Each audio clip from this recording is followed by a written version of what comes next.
Power TV ప్రతిక్షణం ప్రజల పక్షం. నర్సాపూర్ పట్టణంలో అవినీతి నిరోధక శాఖ అధికారులు జరిపిన దాడిలో ఒక ప్రభుత్వ అధికారి లంచం తీసుకుంటూ దొరికిపోయారు. ఈ సందర్భంగా ఏసీబీ డీఎస్పీ సుదర్శన్ మాట్లాడుతూ 20 తారీఖు ఒక కంప్లైంట్ వస్తుందండి. ఏమని అని చెప్పేసి 2023 టు 2025 వరకు దగ్గర 11 ఎలక్ట్రిసిటీ డిపార్ట్మెంట్వి కాంట్రాక్ట్స్ పని పూర్తి చేస్తాడు. ఆయనకు 3,13,000 చిల్లర అమౌంట్ రావాలి. ఆ బిల్స్ని ఫార్వర్డ్ చేయడానికి మన ఏడీఈ నర్సాపూర్ రమణారెడ్డి గారు 30,000 లంచం అడుగుతారు.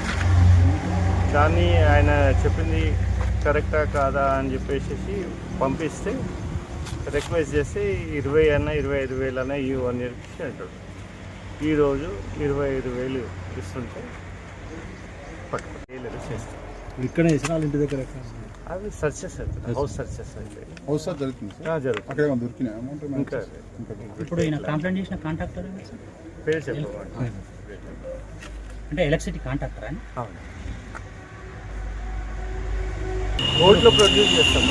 కోర్టులో ప్రొడ్యూస్ చేసి డిఆర్ ఇస్తాము. ఇప్పుడు ఇంతకుముందు మెదక్లో కూడా డిఈ గారు ఇక్కడ ఏడీ గారు ఎవరైనా కానీ ఏదైనా గవర్నమెంట్ సర్వీస్ కానీ ఎలక్ట్రిసిటీయే కాదు, ఏ గవర్నమెంట్ స్టేట్ గవర్నమెంట్లో ఏదైనా కానీ ఏ డిపార్ట్మెంట్ అయినా కానీ మా ఏసీబీ టోల్ ఫ్రీ నెంబర్ ఉందని 1064 కాదు 64 అది 24 అవర్స్ పనిచేస్తుంది. నేను డిఎస్పీ సుదర్శన్, నా నంబర్ ఉంది 9154388947. తర్వాత క్యూఆర్ కోడ్ ఉంది.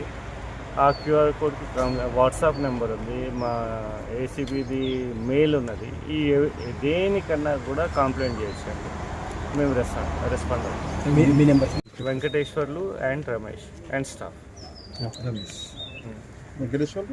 రమేష్ ఇద్దరు